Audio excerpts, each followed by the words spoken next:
أعوذ بالله من الشيطان الرجيم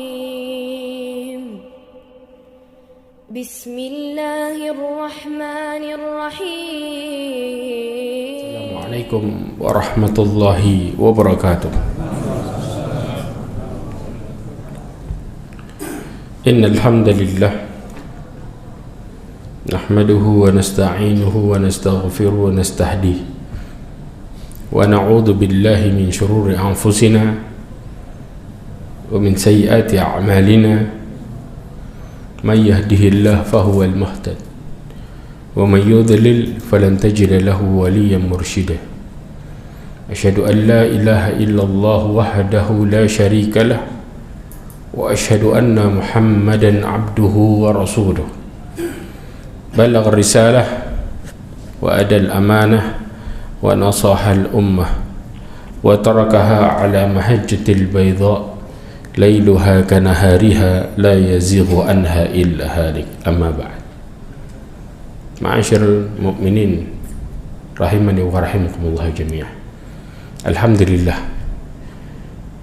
kita bersyukur pada Allah Azza wa Jalla yang memberikan kita kenikmatan, diantaranya nikmat petunjuk hidayah.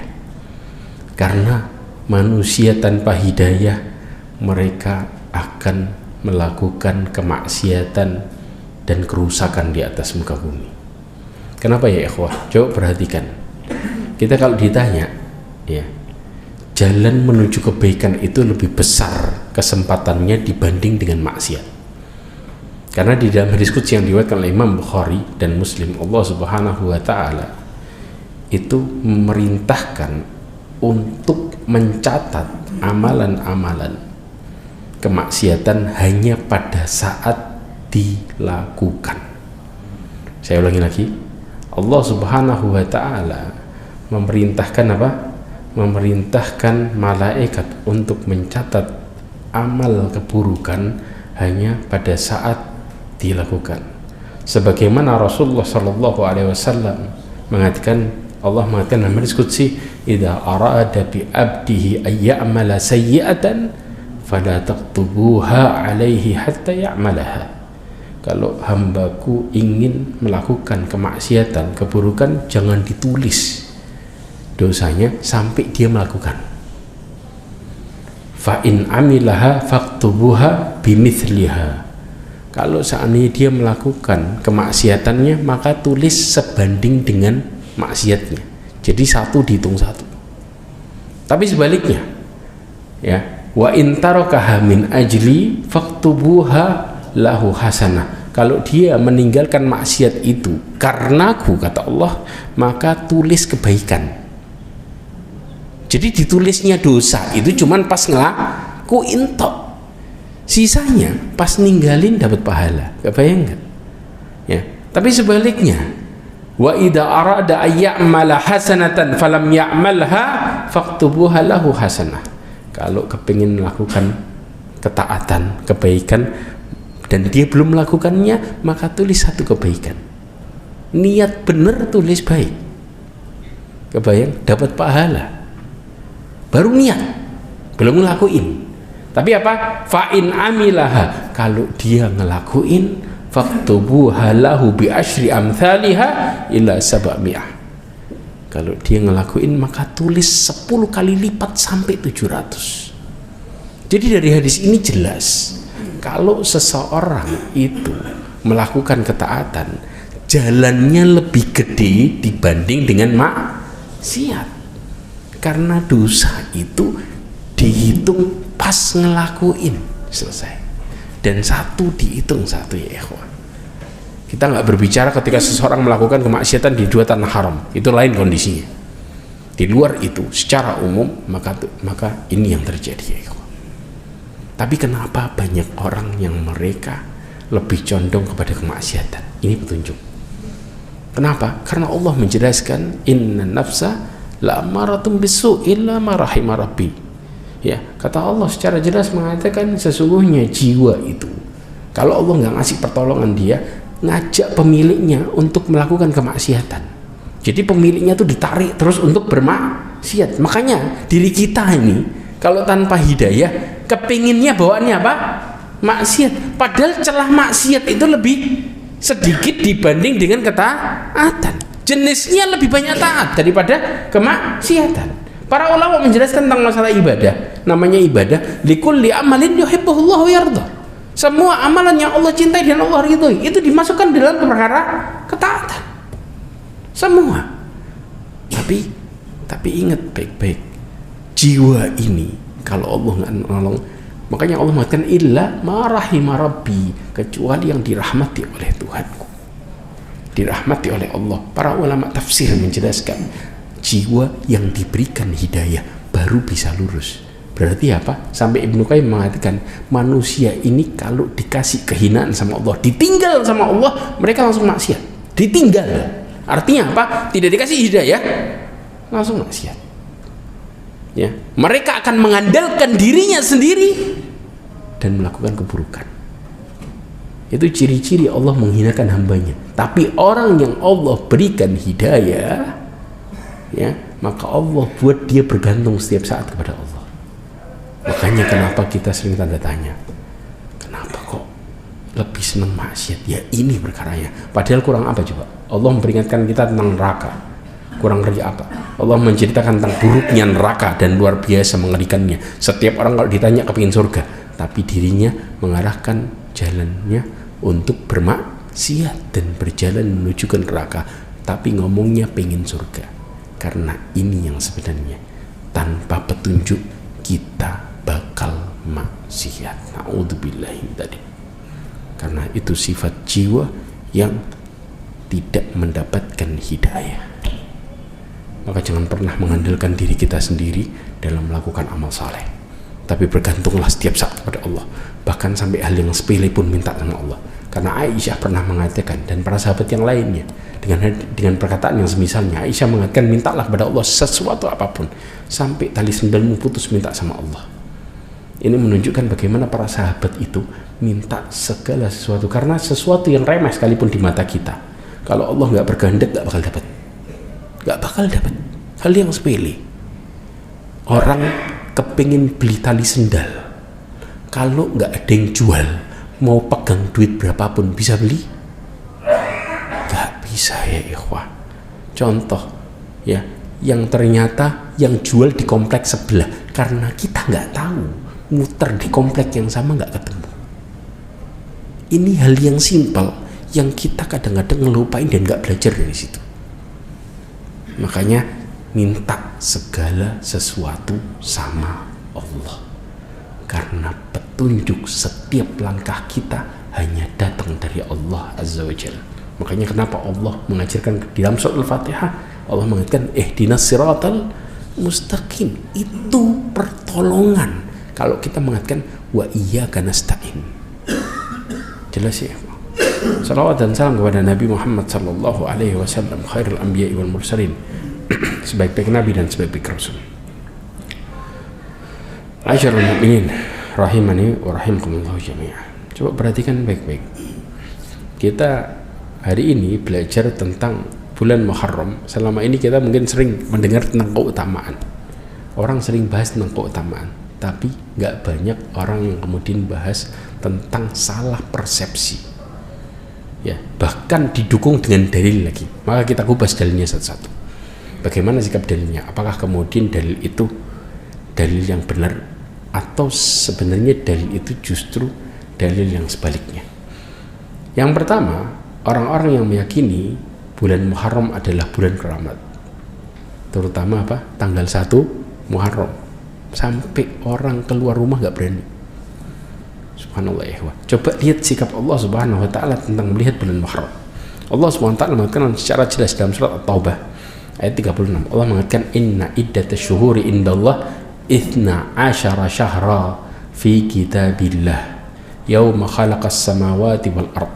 Sesungguhnya bilangan bulan di sisi Allah adalah 12 bulan yang ditetapkan Allah Azza wa Jalla di waktu menciptakan langit dan bumi. Kemudian Allah mengatakan darinya minha arba'atun hurum, 4 bulan ya, yang dimana Allah muliakan ini. Jelas? Ada 4 bulan yang dimuliakan, yaitu apa? Dzalika dinul qayyim fala tadlimu fihinna anfusakum.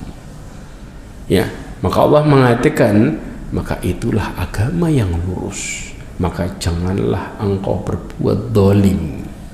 Allah melarang, bahkan orang jahiliyah, tahu jahiliyah? Orang kafir Quraisy di masa jahiliyahnya mereka sadar ini 4 bulan nggak boleh perang. Jahiliyah loh.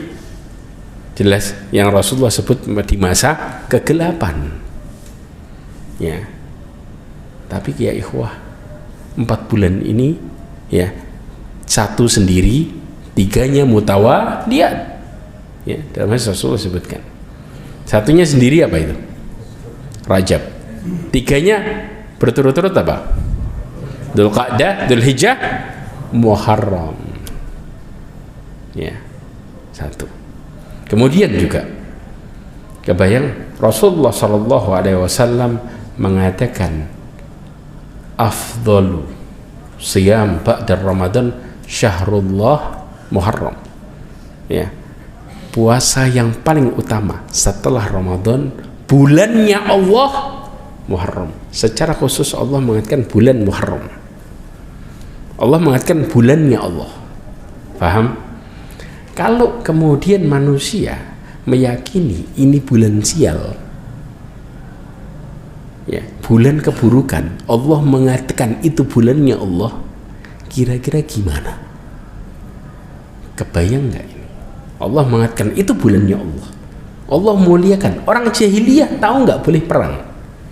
Ya, di saat itu mereka genjatan senjata, berhenti. 1 orang yang kemudian bunuh, luar biasa di saat itu. Bagaimana orang jahiliyah menghukum keburukan bagi mereka saat itu?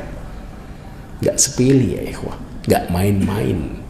Tapi dalam kondisi ini, di masa sekarang orang mengatakan itu adalah bulan sial. Kemana ini? Yang menentukan diri kita pendapat masing-masing atau Allah? Jelas jawabannya. Orang yang kemudian tidak belajar sekalipun, mereka pasti akan mengatakan perkara ini. Fitrahlah manusia. Orang yang nggak punya agama ketika mengatakan siapa yang menentukan hidup? Yang punya hidup. Paham? Ya, seorang anak yang belum bisa ngerti apa-apa, ketika mereka ditanya tentang perkara ini, jawaban mereka sama. Tapi kenapa seseorang kemudian mengistilahkan ini? Kenapa ya ikhwan? Naudzubillah. Syaitan itu berusaha untuk bagaimana caranya manusia jauh dari keutamaan. Maka mulai ditakuti. Pertanyaannya sekarang, ada sering orang tanya, Ustaz, tapi kesialan itu terjadi. Ada yang bisa jawab? Kalau saya nggak meyakini tapi benar-benar terjadi, ada yang bisa jawab nggak? Ada yang bisa jawab syubhat ini? Bayangkan kalau kita diadakan persis ya ikhwah. Dan dikatakan ana inda dhanni abdi bi. Prasangka yang salah Allah akan berikan cobaan di saat seseorang bertobat. Ya, seseorang perbaiki dirinya, mereka diuji dengan prasangkanya. Mereka balik ke kesalahan yang dulu atau lurus ke depan. Pernah terjadi di zaman Khalifah Umar bin Khattab radhiyallahu anhu. Orang-orang Mesir punya kebiasaan apa? Di saat itu sebelum di masa jahiliyah, mereka biasa mengorbankan wanita yang paling cantik dilempar ke sungai Nil. Kebayang ya? Makanya jadi perempuan cantik di saat itu ruginya luar biasa. Ya, kenapa? Jadi tumbal. Ya, subhanallah. Apa yang terjadi di zaman Khalid bin Walid ketika menaklukkan kota Mesir, kebiasaan itu diberhentiin. Apa yang terjadi? Sungai Nilnya berhenti. Kira-kira siapa yang disalahin? Hah? Siapa yang disalahan? Khalid bin Walid pun terheran-heran. Maka dia pun mengirim utusannya ke Umar bin Khattab untuk kemudian bertanya, ya, memberikan nasihat. Maka Umar bin Khattab menulis surat, kemudian diberikan kepada penasihatnya, kasihkan ke Khalid bin Walid, kemudian lemparkan ke Sungai Nil. Ya. Surat itu sampai di Khalid bin Walid diberikan, kemudian dibuka sama Khalid bin Walid, dibaca, kemudian ditutup dan dilempar ke Sungai Nil. Airnya ngalir. Zaman sekarang orang mengatakan apa? Suratnya sakti. Bukan isinya yang dilihat, tapi suratnya. Kebayang kalau kemudian syaitan berusaha untuk main logika. Mereka kayak orang berdoa di kuburan. Ya. Dia minta. Di saat itu, maka kemudian mintanya sama Allah, doa di kuburan. Begitu mustajab, pertanyaan orang apa? Kuburannya siapa? Bukan apa sikapmu, tapi kuburannya siapa. Ini persis kayak perkataannya Ibnu Qayyim Al-Jauzi, menggambarkan bagaimana kemudian mereka tertipu terhadap ibadahnya kepada Allah Azza wa Jalla. Paham ya di sini ya? Orang harusnya bagaimana sikapmu. Makanya Ibnu Qayyim sampai mengatakan, bisa jadi orang itu ketika dia berdoa kepada Allah, dia doanya sama Allah ikhlas luar biasa. Keikhlasan dan kehimpitannya dia menjadikan doanya mustajab. Tapi memang tempatnya salah. Paham ya? Tapi kemudian subhanallah, orang tanya kuburannya siapa yang hidup waktu dia berdoa. Paham di sini? Sama posisinya. Di saat, tahu nggak yang ditulis Umar bin Khattab mengatakan apa? Wahai Nil, kalau engkau mengalir karena tumbal, jangan mengalir. Tapi kalau engkau mengalir karena Allah, maka mengalirlah. Maka di satu keyakinan itu runtuh luar biasa. Faham ya ikhwah? Sama. Kalau keyakinan itu berjalan di sebuah tempat dengan keyakinan yang salah, mereka bersikap kepada Allah bagaimana, maka sesuai dengan sikap mereka dan keyakinan mereka yang terjadi. Maka sering ini kemudian disebut dengan istidraj. Allah Subhanahu wa ta'ala menjadikan kesalahan mereka dalam keyakinannya menjadikan malapetaka bagi mereka sendiri. Jelas? Paham? Ya. Makanya Al-Imam Tabrani mengatakan bulan ini ada 12. 4 diantaranya merupakan bulan yang Allah muliakan, di mana orang jahiliyah mengagungkan dan memuliakannya. Mereka mengharamkan perang dalam bulan tersebut. Sampai seandainya ada satu orang ya bertemu dengan orang yang membunuh ayahnya, maka dia tidak akan menyerangnya. Jadi ada orang yang dendam di bulan itu nggak boleh ngapa-ngapain. Ini masa jahiliyah. Jelas ya. Kemudian apa? Bulan 4 itu adalah Rajab Mudhar, kemudian 3 bulan berturut-turut, Dzulqa'dah, Dzulhijjah dan Muharram.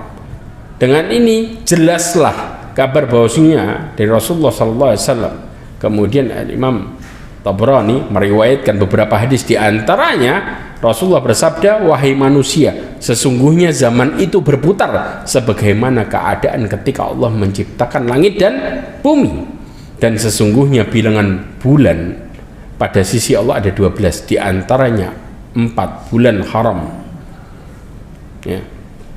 Kemudian Imam Hasan Al-Basri mengatakan, sesungguhnya Allah membuka tahun dengan bulan haram dan menutupnya juga dengan bulan haram. Tidak ada bulan yang paling mulia di sisi Allah setelah Ramadan melainkan bulan haram. Terdapat hari, pada hari itu terjadi peristiwa besar dan pertolongan yang nyata, yaitu apa? Memenangkan kebenaran, mengalahkan kebatilan, di mana Allah menyelamatkan Nabi Musa dari Fir'aun dan kaumnya ya.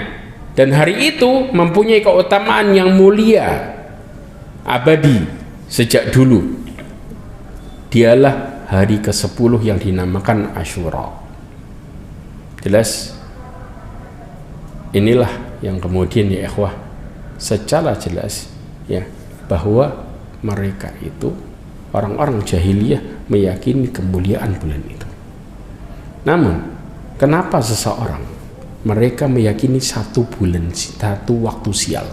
Allah Subhanahu wa ta'ala mengatakan ya dalam surat Al-Jathiyah, ternyata keyakinan ini, waktu sial itu terjadi sudah lama. Sebelum di masa keburukan dulu juga sudah terjadi, tapi mereka tidak meyakini bulan yang Allah muliakan sebagai bulan sial ya. Sebagaimana Allah mengatakan dalam surat Al-Jathiyah ayat 24. Allah mengatakan wa qalu ma hiya illa hayatuna dunya namutu wa nahya wa ma yuhlikuna illa dahr. Lihat, dan mereka berkata, kehidupan ini tidak lain hanyalah kehidupan dunia saja.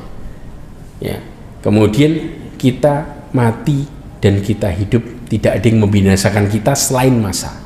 Jadi yang membuat sial itu apa? Waktu. Allah sudah ngomong itu. Ada orang-orang yang meyakini perkara ini. Jelas?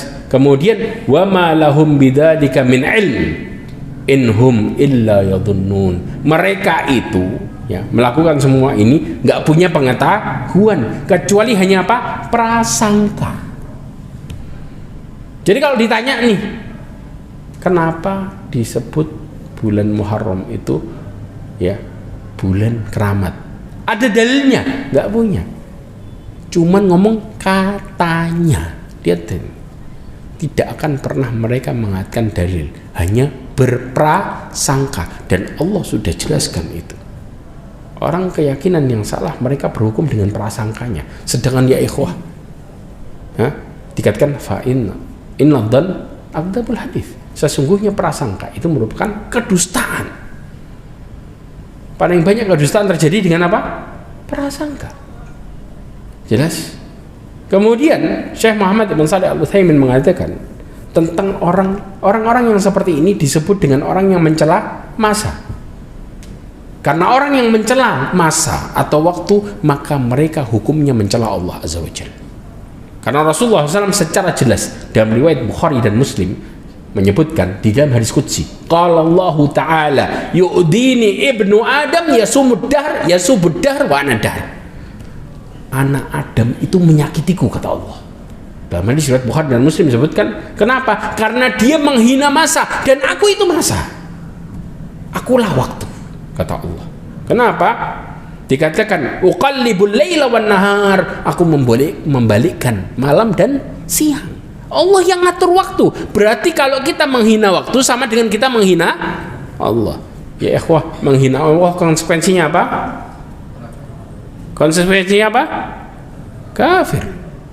Jelas. Yang kita hina pencipta kita sendiri masalahnya. Ya. Allah SWT itu bersumpah dengan masa enggak? Hah? Bersumpah wal fajr. Ya enggak? Wal asr. Ya enggak? Maka kalau kemudian kita menghina masa, satu aja kita hina, sama dengan kata Allah menghina Allah Azza wa Jalla. Makanya Syekh Muhammad bin Shalih Al-Utsaimin mengatakan, ya, mencela masa itu menjadi 3 macam bagian. Yang kedua adalah pencelaan kepada masa disertai dengan keyakinan bahwa waktu itulah yang menentukan nasib dia. Jadi kalau sial hari itu, ya berarti dia sial karena waktunya. Paham ya? Maka itulah yang menjadi perkara yang buruk luar biasa. Kenapa? Kata Syekh Utsaimin, ini merupakan syirik besar. Karena orang tadi berkeyakinan bahwa adanya pencipta selain Allah dengan menyandarkan peristiwa-peristiwa kepada selainnya, yaitu nyandarin peristiwa karena waktunya. Jadi yang punya kehendak adalah waktu, dan mereka melupakan bahwa Allah yang ngatur waktunya. Allahnya dihilangin, waktu itu berdiri sendiri seakan-akan. Dan ini yang terjadi, ya. Setiap orang yang berkeyakinan bahwa adanya pencipta selain Allah, maka dia jelas kafir. Ya. Sama halnya dengan orang meyakini adanya Tuhan selain Allah yang pantas untuk disembah, itu juga kafir. Berarti mereka tidak mengatakan la ilaha illallah. Apa bedanya mereka dengan orang Quraisy? Gak ada bedanya. Na'udzubillah min dzalik. Terjadi enggak sekarang? Sampai sekarang orang yang mengatakan la ilaha illallah masih ngerasa wah ini sial nih. Hari sial. Terjadi enggak? Makanya ada hitungan hari. La haula wala quwwata illa billah. Paham di sini? Ya. Kemudian yang kedua, bagaimana dengan puasa akhir dan awal tahun? Kita kalau bicara masalah puasa, kita lihat dulu ya, puasa di bulan Muharram merupakan puasa yang sangat baik, sebagaimana Rasulullah SAW mengatakan secara umum dalam hadisnya, afdhalus siyami ba'da Ramadan syahrullah Muharram. Saat puasa tanggal 1 Muharram gimana? Boleh nggak? Ada tafsirnya ya ikhwah, tergantung niat. Innamal a'malu binniyat. Puasa khusus meyakini tanggal 1 Muharram puasa yang terbaik, khusus. Boleh nggak? Nah, makanya ada tafsir di sini ya. Jadi multi tafsir nih kata-kata ya, kita harus paham dulu. Kenapa? Dalil yang tadi saya sebutkan barusan ini menunjukkan dianjurkan banyak berpuasa selama di bulan Muharram, tapi tidak 1 bulan penuh. Paham ya? Karena 1 bulan penuh Rasulullah hanya melakukan puasa Ramadan tok, itu 1 bulan penuh. Sisanya memperbanyak, dalam artian ada hari-hari yang enggak puasa. Kemudian Al-Imam Nawawi mengatakan tasrih ya, dalam syarh Muslim disebutkan tasrih bi annahu afdalu syuhur lis-shaum. Dikatakan hadis ini menegaskan bahwa Muharram merupakan bulan yang paling utama untuk puasa. Kenapa? Sebelum Allah mewajibkan puasa Ramadan, diwajibkan apa? Sebelumnya puasa tanggal 10 Muharram. Jadi syariat pertama puasa di zaman Rasulullah SAW adalah puasa apa? Muharram. Itu syariat pertama sebelum datangnya apa? Ramadan. Jelas ya? Jadi ini sudah terjadi lama ya. Kemudian dari Abu Qatadah radhiyallahu anhu bahwasanya Rasulullah SAW bersabda, perhatikan, siyam yaum Asyura ahtasibu 'ala Allah ayyukaffira sanah allati qablah. Ya, puasa hari Asyura saya berharap kepada Allah puasa ini menghapuskan dosa setahun yang lalu ya. Maka di sini secara jelas bahkan Abdullah bin Abbas mengatakan ya, ma ra'aitu Nabi sallallahu alaihi wasallam yataharra siyam yaum fadalah ala ghairihi illa hadzal yaum Asyura wa hadzal syahr, yakni syahr Ramadan. Dikatakan saya tidak pernah melihat Rasulullah SAW memilih 1 hari untuk berpuasa yang lebih beliau unggulkan daripada puasa Asyura, dan dalam 1 bulan daripada puasa bulan Ramadan. Jelas ya, hadis ini riwayat Bukhari dan Muslim. Tapi ya ikhwah, coba perhatikan di sini bagaimana, apa dasaran seseorang yang kemudian mengatakan bahwa puasa ya penutupan tahun dan awal tahun merupakan puasa yang utama. Hadis ini bersandarkan dengan hadis palsu. Apa bunyinya? Man sama akhir yaum min Dzulhijjah, barang siapa yang berpuasa di akhir bulan Dzulhijjah. Jelas ya, di akhirnya, jadi penutupnya ya. Kemudian wa awwalu yaumin minal Muharram, dan hari pertama Muharram. Jadi penutup tahun sama pembuka. Khatama as-sanah al-madiyah waftataha sanah al-mustaqbalah. Dia menutup tahun lalu dan buka tahun baru. Ya, bisaumin, dengan puasa, ja'alallahu lahu kafarah 50 sanah. Allah menjadikan dia mendapatkan ampunan 50 tahun. Dijelaskan di sini hadis ini kenapa palsu, bahkan nggak tanggung-tanggung. Di dalam hadis ini ada perawi namanya Ahmad ibn Abdillah al-Harawi ya, dan juga Wahab ibn Wahab. Al-Imam Suyuti mengatakan dua-duanya pendusta, pembohong. Jadi mereka suka berbohong, maka diriwayatkanlah hadis ini dari jalur dia. Yang lebih parah lagi, Al-Hafidh Ibnu Syammah ya, dia mengatakan apa? Bahwa ketika dia mencari hadis ini ya, di dalam kitab-kitab hadis, bahkan di dalam hadis palsu, dia tidak mendapati hadis ini ya. Hadis lemah palsu pun tidak ada ya. Ini yang lebih parahnya, ya.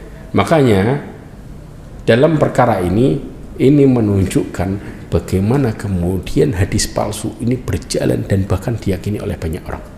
Padahal ketika Rasulullah SAW mengatakan man kadzaba alayya muta'ammidan falyatabawwa maq'adahu minan nar. Barang siapa yang berdusta atas namaku, maka hendaklah mengambil tempatnya di mana? Di neraka. 2. Yang ketiga, bagaimana dengan doa awal dan akhir tahun? Syekh Bakr Ibn Abdullah Abu Zaid mengatakan syariat Islam tidak pernah mengajarkan atau menganjurkan doa atau dzikir tertentu untuk awal tahun. Ya, manusia saat ini banyak yang membuat amalan-amalan berupa doa dan dzikir, ya, bahkan ucapan selamat, ya, dalam puasa awal tahun baru, menghidupkan malam pertama bulan Muharram dengan salat, dzikir dan doa, dan puasa akhir tahun, ya, sebagaimana ini tidak ada dalilnya sama sekali. Kemudian Syekh Abdullah At-Tuwaijiri juga menjelaskan di dalam kitabnya Al-Bida', ya, dikatakan Al-Hawaliyah, dikatakan apa? Sebagian orang membuat, ya, perbuatan dalam ibadah dengan membuat doa awal tahun dan akhir tahun, ya. Makanya kemudian apa? Sehingga dari sini orang-orang awam mengikuti ritual tersebut di berbagai masjid, ya. Padahal ya ikhwah, coba perhatikan baik-baik, ya. Ini merupakan perkara-perkara yang nggak seharusnya. Tapi pertanyaannya, bagaimana? Ustaz, kan ada doa ketika seseorang melihat hilal. Doanya sahih nggak? Sahih nggak? Sahih kan? Lalu bagaimana dengan doa awal tahun secara khusus? Ada yang bisa jawab? Ya ikhwah, akan banyak datang syubhat yang buat kita jadi ragu. Ini perkara yang mengerikan. Oke. Coba perhatikan baik-baik, ya. Di dalam hadis yang diriwayatkan Imam Ahmad dan Imam Tirmidzi dan Ad-Darimi, ya, hadis ini hasan gharib, ya, dan bahkan Syekh Albani mengatakan hadis ini sahih, yaitu apa? Ada dalil yang menjelaskan dengan ketika melihat hilal awal bulan. Berarti apa? Ini terjadi setiap awal bulan dan tidak khusus penutupan dan pembukaan tahun. Paham di sini? Jadi beda niat, beda konsekuensi, itu bisa beda arti jauh. Sama dengan kita bicara puasa tadi. Puasa tanggal 1 Muharram boleh enggak? Tergantung. Paham di sini? Jelas? Kalau niatnya khusus, maka nggak boleh. Tapi kalau niatnya puasa di bulan Muharram keutamaannya, maka boleh. Ini kita harus pahami. Makanya niat itulah yang menjadikan amal ibadah itu diterima. Makanya Rasulullah mengatakan apa? Innamal a'malu binniyat. Syaitan itu nggoda manusia di selewengin niatnya. Niat ya ikhwan. Saya mau tanya, dalam hadis Bukhari disebutkan secara jelas, siapa penghuni neraka pertama kali? Ada yang tahu? Siapa penghuninya? Yang masuk neraka pertama kali siapa? Salah. Kalau orang ngomong setan salah. Orang kafir? Orang apa tadi? Munafik. Munafik apa ini? Orang kafir. Yang masuk neraka pertama kali, Rasulullah mengatakan dalam hadisnya adalah seseorang yang Rasul sebutkan ada 4 jenis manusia. Orang yang mati syahid, 1. Kemudian orang yang ahli ilmu agama, dan orang yang ahli baca Quran, ya, dan juga orang yang dermawan. Kemudian Rasulullah SAW menjelaskan dalam hadisnya, kata Rasulullah, maka Allah Subhanahu wa ta'ala fa'utiya bihi ni'amahu fa'arafahu fa'arafah. Maka Allah mendatangkan nikmatnya sama orang yang mati syahid nih, semuanya sama jenisnya. Kemudian dia tahu nikmat itu. Kemudian Allah tanya, lima amilta fiha, apa yang engkau telah berbuat dengan nikmat itu? Kata dia apa? Qataltu fika hatta ustushitu, aku membunuh di jalanmu sampai aku mati syahid. Kata Allah apa? Kadzabta, dohirnya dia perang, niatnya masalah. Kata Allah, bohong engkau. Qatalta liyuqal huwa jari, engkau bunuh untuk dikatakan sebagai pemberani. Ya ikhwah, masalah niatnya leweng, kondisinya jauh luar biasa. Syekhul Islam Ibnu Taimiyah memperentarin ini hadis, mengatakan apa?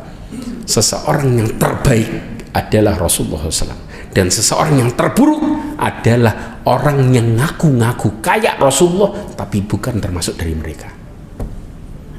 Ngaku-ngaku, berawal dari apa? Niatnya yang salah, dohirnya persis, batinnya jelas di sini.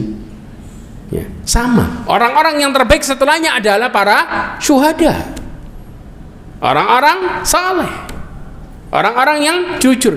Dan orang yang terburuk setelah mereka, terburuk adalah orang-orang yang mengaku seperti mereka, walaisa minhum, dan tidak termasuk dari mereka. Kenapa? Niat. Maka jangan pernah meremehkan Allah, niat Allah. Ya ikhwah, dari niat itulah kemudian terjadi. Makanya para ulama mengatakan apa? Rubba amalin kabirin tusaghiruhun niyah. Berapa banyak amalan-amalan yang besar di sisi Allah, di sisi manusia, Allah kecilkan nilainya gara-gara niat. Manusia melihatnya, siapa yang nggak kemudian melihat mati syahid sebagai sebuah kebaikan bagi orang, ya kan? Tapi bagi Allah, lihat niatnya. Kalau niatnya ternyata enggak, maka enggak akan pernah dihukumi sebagai dohirnya manusia. Na'udzubillahi min dzalik. Ya. Makanya di sini ketika awal melihat hilal, apa doanya? Allahumma ahlilhu alaina bil yumni wal iman was salamah wal islam rabbi wa rabbukallah. Ini yang terjadi, dan ini yang kemudian dibaca oleh sahabat ketika mereka melihat hilal. Makanya konsekuensinya, lihat niat yang terjadi. Ya. Kemudian salat Asyura. Bagaimana salat ini? Salat ini ya dikerjakan antara waktu zuhur dengan asar. Ya. Kemudian 4 rakaat. Setiap rakaatnya membaca Al-Fatihah sekali. Kemudian membaca ayat kursi 10 kali, baca qul huwallahu ahad 10 kali, Al-Falaq dan An-Nas 5 kali. Apabila selesai salam, istighfar 70 kali. Orang yang menganjurkan salat ini dasarannya hadis palsu.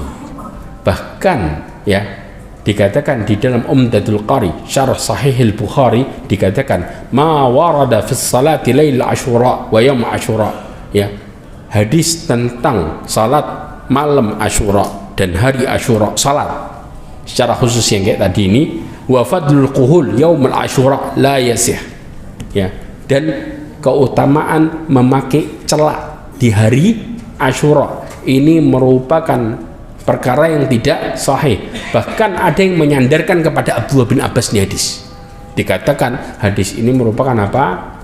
Ya, athar, ya, man iktahala ya bil its yaumal Asyura lam yarmad abada. Barang siapa ya yang memakai, hadisnya bunyinya ya, memakai celak di hari Asyura, maka tidak akan pernah terkena penyakit apa? Bukan belek-belek apa nih? Ya, istilahnya apa itu? Ya. Ya, sakit mata lah istilahnya, keluar beleknya itu. Selamanya katanya. Ya, maka dikatakan hadis ini palsu. Bahkan Imam Ahmad mengatakan ini merupakan bid'ah yang jelas, kata Imam Ahmad. Dan yang terakhir ya ikhwah, yang kelima, perhatikan baik-baik ya, dan ini yang sering menjadi tuduhan, yaitu tentang memperingati kematian tanggal 10 Muharram. Kematian siapa? Husain. Ceritanya, bumbunya banyaknya luar biasa. pakai micin lagi, yang naudzubillah min dzalik, parah. Ya, sampai Syekhul Islam Ibnu Taimiyah mengatakan orang yang meriwayatkan pertikaian antara Husain ya telah memberikan tambahan dusta yang sangat banyak. Kalau antum tahu, didramatisirnya setengah mati sampai dikatakan katanya kepalanya dibuat sepak bola. La haula wala quwwata illa billah. Riwayat dari mana itu? Ya. Kemudian apa? Bahkan peristiwa pembunuhan Utsman bin Affan banyak di kisah sejarah dibuat dramatisir dengan pendustaan yang luar biasa. Seakan-akan ada sebuah sahabat yang berkhianat di situ, betul? Ya. Dan ini ya ikhwah, tahu cerita aslinya bagaimana? Ya, cerita aslinya diriwayatkan oleh Al-Imam Bukhari. Kita tahu bagaimana riwayat Imam Bukhari. Ya, dalam Sahih secara jelas disebutkan apa? Bahwa Anas ibn Malik radhiyallahu anhu dia mengatakan kepala Husain dibawa dan didatangkan oleh Ubaidillah ya ibn Ziyad.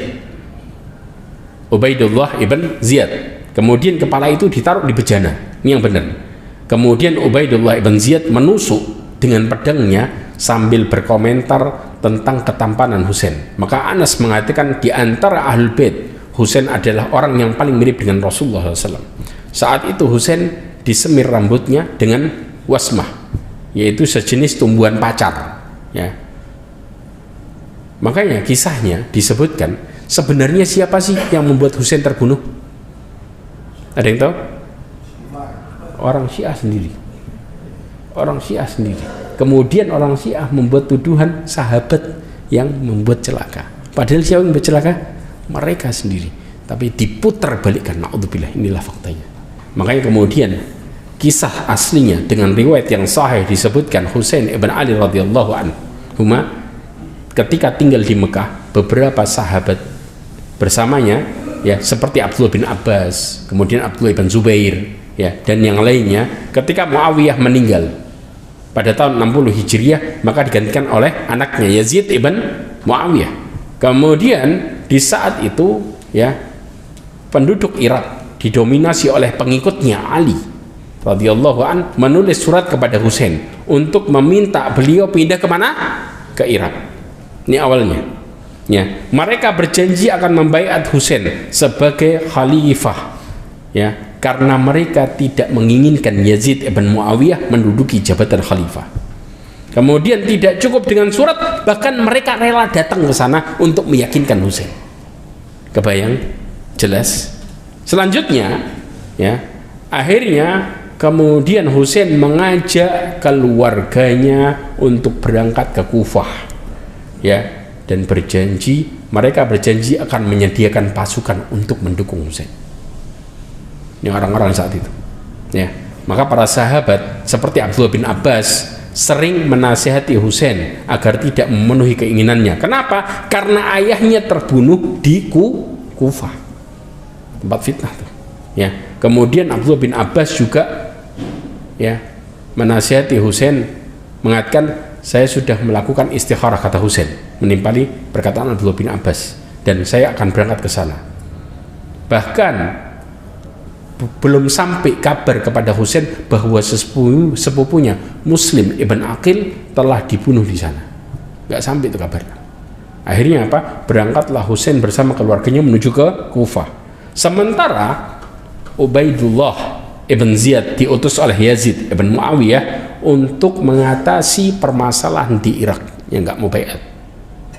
Faham? Ketika diutus, maka akhirnya Ubaidillah dengan pasukannya berhadapan dengan Husain bersama keluarganya yang sedang melakukan perjalanan menuju Irak.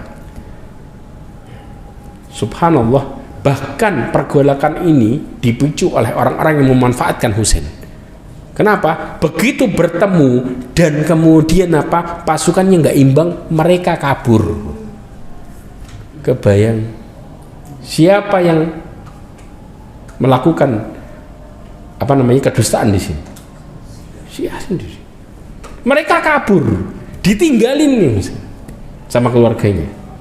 Ditinggalin untuk apa? Berhadapan langsung. Ya. Akhirnya apa? Sementara orang-orang Irak yang membujuknya, berjanji akan membantunya menyiapkan pasukannya, justru melarikan diri. Makanya kemudian sampai akhirnya terbunuhlah Husain. sebagai orang yang terdolimi dan sebagai orang yang syahid. Bahkan para sahabat mengatakan Ubaidillah ibn Ziyad adalah orang yang durhaka. Kenapa? Karena Yazid ibn Muawiyah tidak nyuruh bunuh.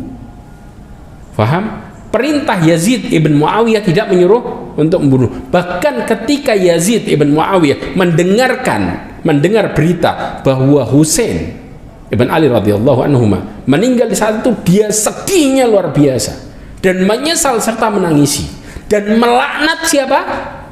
Ubaidullah. Secara jelas dilaknat itu. Ya. Bahkan di saat itu dikatakan pada waktu Husain terbunuh ada di antara para sahabat Anas ibn Malik, Zaid ibn Arqam, ya, dengan Abu Barzah al-Aslami. Di saat dia ada di situ, maka Anas mengatakan, singkirkan pedangmu dari mulutnya. Kenapa? Waktu itu dia menusuk mulut, ya, hidung dan giginya di satu bejana itu. Maka ketika kemudian Anas ibn Malik mengatakan itu, kenapa? Karena sesungguhnya Rasulullah pernah mencium mulutnya. Ketika dikatakan itu, maka kemudian dengan sombongnya, ya, Ubaidullah mengatakan, seandainya saya tidak melihatmu sudah tua, ya, yang akalnya sudah rusak, maka pasti saya akan penggal kepalamu. Berarti apa? Sahabat bela nggak? Bela secara jelas, tapi yang bela diputar balik. Maka siapa di sini yang membuat propaganda dan kebohongan? Mereka sendiri. Siapa yang membuat Husain terbunuh? Mereka sendiri. Dan menuduh balik. Ini sejarah yang kemudian diputar balikkan dan bumbunya banyak. Maka silahkan lihat, mereka meriwayatkan tanpa ada riwayat yang benar sama sekali, alias semua palsu.